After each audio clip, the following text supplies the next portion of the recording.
గతంలో 10వ తరగతి ఫలితాలు వచ్చాయంటే చాలు పత్రికల మొదటి పేజీలు, టీవీ ఛానళ్ల ప్రైమ్ టైం అంతా కార్పొరేట్ విద్యా సంస్థల యాడ్స్తోనే హోరెత్తిపోయేవి.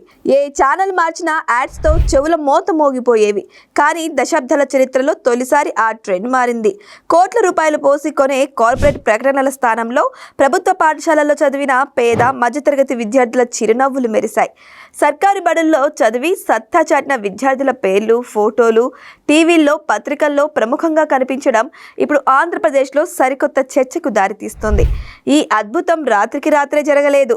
దీని వెనుక విద్యాశాఖ మంత్రిగా నారా లోకేష్ తీసుకొచ్చిన విప్లవాత్మక మార్పులు, క్షేత్రస్థాయిలో అమలు చేసిన కఠినమైన సంస్కరణలు ఉన్నాయి.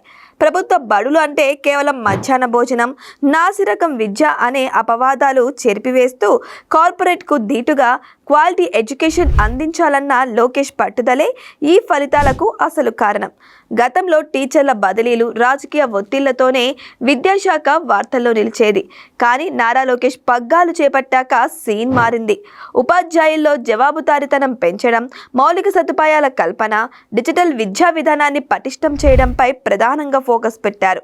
సిలబస్ కంప్లీషన్ దగ్గర నుంచి విద్యార్థుల ప్రగతిపై ఎప్పటికప్పుడు రివ్యూలు చేయడం సత్ఫలితాలను ఇచ్చింది. ముఖ్యంగా 10వ తరగతి విద్యార్థులపై ప్రత్యేక శ్రద్ధ పెట్టి స్టడీ అవర్స్, వెనుకబడిన విద్యార్థులకు ప్రత్యేక తరగతులు పకడ్బందీగా నిర్వహించేలా ఆయన చేసిన నిరంతర పర్యవేక్షణ ఈ అద్భుత విజయానికి బాటలు వేసింది.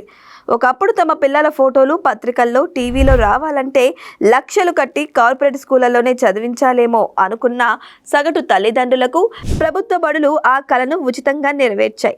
మా వాడికి స్టేట్ ర్యాంక్, ఇదిగో టీవీలో మా అమ్మాయి ఫోటో అంటూ ప్రభుత్వ స్కూల్లో చదివించే తల్లిదండ్రులు గర్వంగా చెప్పుకునే పరిస్థితి రావడం విద్యా వ్యవస్థలో వచ్చిన అతిపెద్ద సామాజిక మార్పు. ఇది ఖచ్చితంగా ప్రభుత్వ విద్యపై ప్రజల్లో తిరిగి నమ్మకాన్ని పెంచే అడుగు.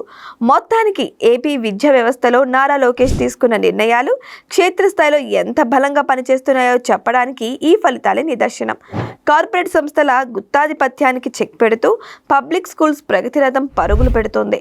సరైన నాయకత్వం ఉంటే ప్రభుత్వ పాఠశాలల రూపురేఖలు ఎలా మారుతాయో చెప్పడానికి ఈ 10 ఫలితాలు, ఆ టీవీలో కనిపిస్తున్న ప్రభుత్వ విద్యార్థుల ఫోటోలే పక్కా ఉదాహరణ.